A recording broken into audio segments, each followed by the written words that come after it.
করব কি কায়নাতের মালিক আমায় বানায় পরওয়ারে পরে লা ইলাহা ইল্লাল্লাহ মুহাম্মদ রাসূলুল্লাহ লা ইলাহা ইল্লাল্লাহ মুহাম্মদ রাসূলুল্লাহ লা ইলাহা ইল্লাল্লাহ মুহাম্মদ রাসূলুল্লাহ একবার পড়িলে খুশি হইতে গো পারি রে আবু জাহেলের বাড়ি রে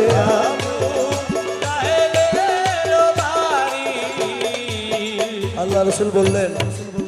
আমার এত ধন সম্পদের ব্যবসায়ীদের দরকার নাই এই গোটা বিশ্বের মালিক কায়নাতের মালিক আমাকে আল্লাহ বানিয়েছেন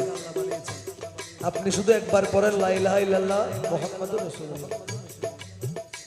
জাহেলেই কথা শুনিয়া হাতে লাঠি লইয়া নবীজির পৃষ্ঠে মারলো কয়েকটা বাড়ি সেই